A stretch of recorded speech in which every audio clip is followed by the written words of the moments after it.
Joining us today, we have the Investment Banking Director of Alkes Research, Bekhruzbek Ochilov. Thank you for joining us. Thank you for inviting me. I appreciate the exclusive opportunity to have this chat with you. So today we're going to talk about all things related to IPO, privatization, and capital market reforms that are going on in Uzbekistan at the moment. Let's take a look first at the IPO process. Okay. How would you describe Uzbekistan's experience of holding their first people's IPO this year? Well, I'd say that it's not really the first. We have, apart from the fact that we have already had several IPOs and SPOs in Uzbekistan, we've also had an IPO of Uzauto Motors, which was positioned as the first people's IPO in Uzbekistan. Yes. It started last year and it has closed its book February this year, and I have actually been on a team which was leading this deal. I was an investment banking manager at Freedom Broker back then, which were underwriting this deal. And how do you see its influence on the market? I'd say that there were some challenges which we had to overcome to place this IPO, and now they positively reflect on the market because this IPO of Uzauto Motors has opened the window for online authentication of the investors to open the brokerage accounts. And generally it was the first experience of a large-scale IPO which used a lot of sales points, offices outside of the brokerage networks. So, for example, with Uzauto's IPO, we have used an extensive branch network of Uzauto dealerships. There are some use cases which we can use in new people's IPOs. So would you say that the IPO process in Uzbekistan has evolved in a certain sense from previous years, and how has it changed? Definitely. It has gotten a lot smoother than it used to be. I remember the first IPO being Quartz IPO. Quartz? Yes, it was around 2018, if I'm not mistaken. 2017, 2018, if I'm not mistaken, it was Quartz. The subscription was about 50% something. It was the sales manager was NBU, and that was the first ever public offering in Uzbekistan. The amount was about $200,000, but I might be mistaken. So, 200,000. Yeah, I might be mistaken. There was barely any liquidity in the market at that point. Like the liquidity which we have now in the market, we think that it's not much, but compared to what it was when Quartz was being placed, yes. It's at least 10 times more what we have now. Yes, I recall in an interview you did in 2021, you mentioned about the illiquidity and liquidity of the assets. Yes, exactly. And so liquidity came after some offerings, right? After when Quartz was doing its first IPO in Uzbekistan, Freedom was just entering the market, and liquidity came after Freedom came because they have tried to bring liquidity by buying some shares of most prominent enterprises in Uzbekistan, and then basically doing an SPOs of them on their own, just selling it to a lot of different retail clients. And which of those do you think were the most successful? Which of them? The companies. Which Freedom sold? That Freedom sold, yes. I think Kizilkum Cement, the commodity exchange, Uzbek Steel. These are big ones, which Freedom was successful on. Also, again, like before that, there was pretty much almost no liquidity. If you looked in the at the Tashkent Stock Exchange website in the market data section and looked in the number of deals, it was barely it was under 10 deals, 10 transactions per day in 2017. If you open it now, there's about 1,000, 2,000 transactions. That's a And massive actually, usually our clients hold about 60% of that amount. That's an incredible improvement in a very short time. What do you credit that to? I would accredit it to first. I view the stock market, the capital market, as a shelf in a shop, right? The shelf was almost empty before 2017, but before 2019, it was almost empty, right? Yeah. So now there are some things, not a lot, but there are already some things. So people started coming to the shop. And what would attract people to the shop more in that sense? Would attract people. First, as more people come, you should be opening doors more. Just increase the Increasing the space. Yes, increasing the space, putting more things into the shelf, more diversified products. So diversification, Yes. privatization. Exactly. So let's say you are there are quite a few interesting companies, but their free float is limited. They have not a lot of free float, maybe 5%, under 5%. So you should increase the free float. You should make the market overall more accessible. You should make it easier to open a brokerage account. Right now, the easiest way, and the only easy way to open a brokerage account is with our technological partner, Jet. And you can open your brokerage account there online in just a couple of clicks. Basically, it checks your all your personal data with governments through the government database, and then it confirms that it's you, actually you, and then it opens your account. And is this open for everyone or only Uzbek citizens? Uzbek residents. Uzbek residents. Or everyone who has a Uzbek tax number. Very good information. Yeah. Thank you. And I had another question that just left my mind. Uh-huh. Yes, in terms of the attractiveness, would you say that there's been a renewed interest for foreign powers in Uzbekistan? For a long time, Uzbekistan has always been politically, strategically important because of its close proximity to China, Russia, and Afghanistan. In terms of financial kind of appeal now, I feel like it is becoming more desirable to I would be say present that here. an interest in Uzbekistan has shifted from a geographical interest more to interest and buying power of the country overall, because it's a country of 35 million 36.3 million. 36 million people. So it's much more than any other Central Asian state. Yes. And it's a new market for a lot of entrants. It's a market with an underdeveloped financial system, so there are a lot of opportunities here in the financial sector as well. There are opportunities in a number of sectors, to be honest. Very much so. So a very limited competition currently. It enables to whoever comes first taking a good advantage of that, making a lot of money. And would you say that they have been making strides in terms of preventing monopoly from happening here? I'd say the only monopolies that are now present in Uzbekistan are monopolies which have naturally formed, or monopolies in sectors where it is hard to start a business anyway due to large capital expenditures. I mean, you are, for example, let's take Uzauto Motors, right? Or let's take Uzauto. You definitely would be able to compete with Uzauto. It's not a problem if you open a corporate producer here.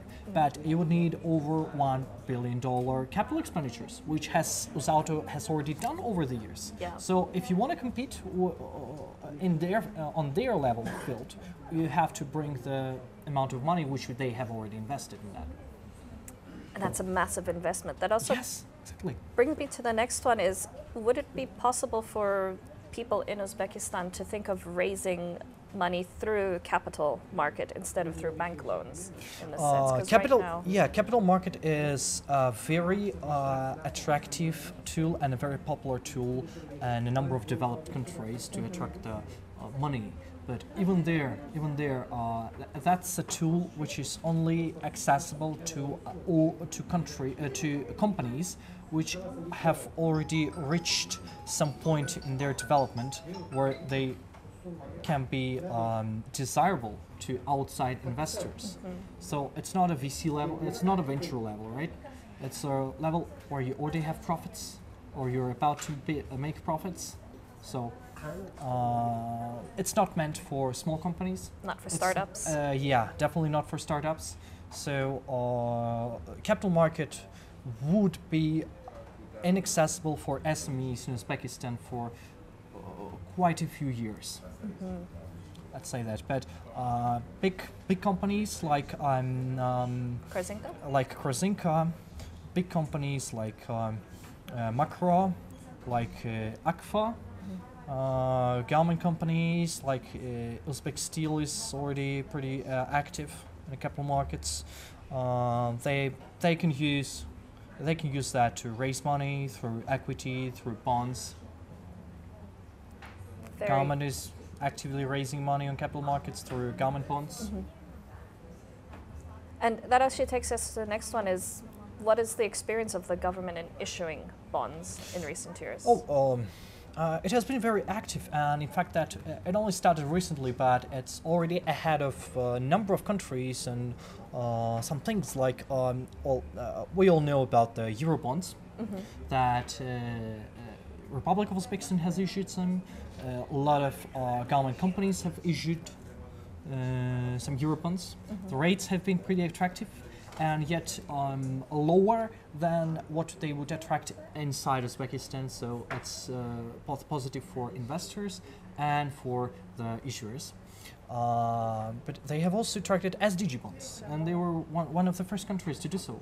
So the bonds which relate to the Sustainable development yes, goals? sustainable development goals, and they're reporting on that. So it's very positive take. And we have recently heard about a bank issuing green bonds, government bank issuing green bonds. So that's also a good development. Apart from that, they are also issuing bonds inside Uzbekistan. Like I have led the deal on Uzbek Steel, issuing a government company.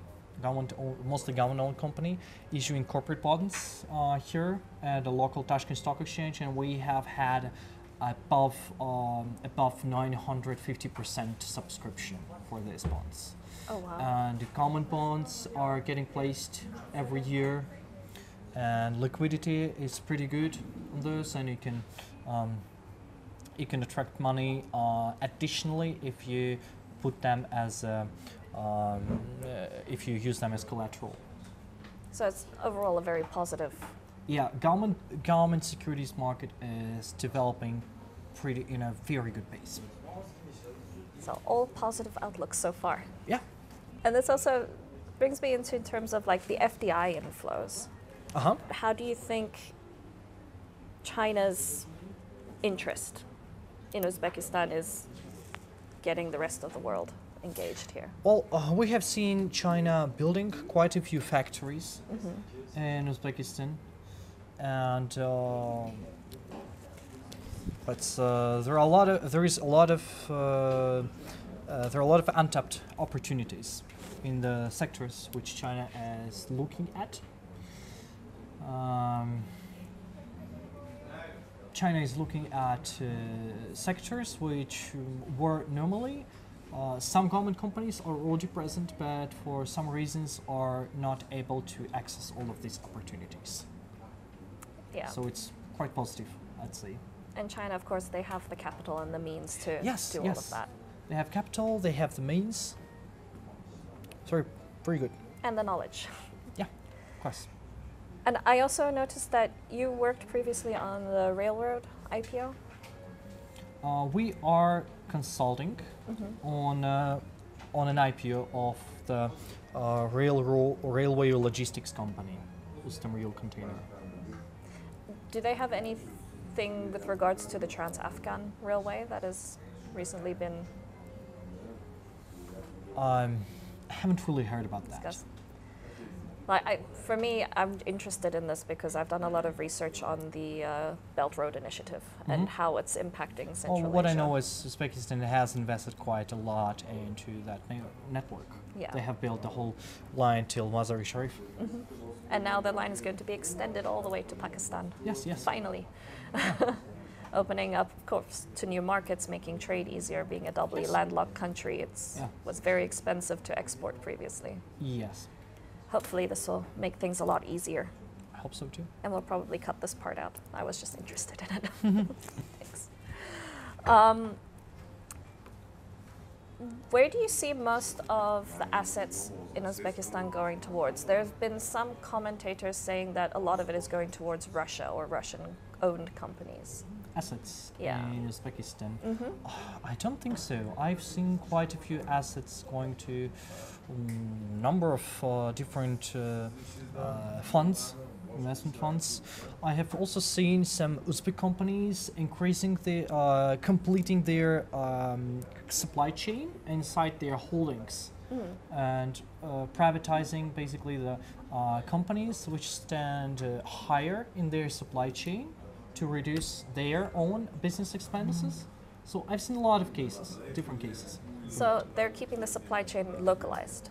They're keeping the supply chain in the hands of their business. Very interesting. Yeah, which is quite a normal practice for big companies. Yes, but not really seen all that much here. Yeah, and it's starting because a lot of these privatized assets, they're normally suppliers. So basically they're large suppliers who would be interested in buying these companies. Yes.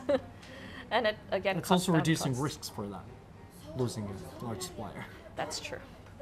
Uzbekistan began its WTO accession process in 1994, and it's got the record, one of the records for the longest accession membership processes within WTO history. Why do you think it's got this renewed kind of motivation to be done and get underway? I'd say it has a lot to do with the economy of Uzbekistan. The economy has developed a lot. Uzbekistan has gone a long way since 1994 to transform from a raw cotton exporter, raw cotton industry, into a very much diversified economy with a prominent service sector. So a lot of Uzbek businesses, Uzbek companies, Uzbekistan is just not enough for them. So they're seeking new markets, new export markets, and WTO would help a lot with that. So how do you think Uzbekistan could maximize on those benefits of WTO membership? I'd say the first part is getting there. Getting into WTO. Uzbekistan has done a lot recently to get there. So it has been announced that a special expert would be assigned under a president, and they have already been assigned. And the commission on WTO has been formed, which includes 32 members, and WTO-related departments are to be formed in 20 ministries. And also, this just last month, it was announced that you would not be able to include anything in Uzbek legislation which is not in line with WTO laws. Very interesting, and it aligns with the recent election. We're not going to talk about that. And this takes us on to our last question. What is your vision for the future of Uzbekistan's market? My vision is that a lot of IPOs will happen, which Sama is doing right now. They will increase the liquidity in the market. Well, they will increase free float, which will attract a lot of new active market participants, which will in turn build the capital market and provide companies with more tools to attract money, which in turn will make money cheaper in Uzbekistan, will reduce interest rates, and will make the financial market overall accessible to the population. And what makes Uzbekistan so much more desirable than its neighbors here in Central Asia? I'd say the answer is very easy. Kazakhstan has already gone through its transition to a modern financial system. Uzbekistan is at the footsteps of doing that. It has started the process. The others, they haven't started or haven't even thought about that. So Uzbekistan is pretty much the only choice where you see that the transformation is already here. It's happening, but it has not completely been completed yet. So you can be able to seize this opportunity and get into this a very successful train. So it's the perfect time to train enter. is already gone in Kazakhstan, and train is nowhere seen in other countries. So it hasn't even arrived yet. Yes. But in Uzbekistan, it's here and it's calling for you. It's at the station. Yeah. So train is here, and you are welcome to come and invest in the best investment story of this decade in Eurasia, Uzbekistan. Uzbekistan. Thank you very much. I really appreciate you taking the time to talk to us. Thank you for this opportunity. This is Dario, and I'm Tony. Thank you.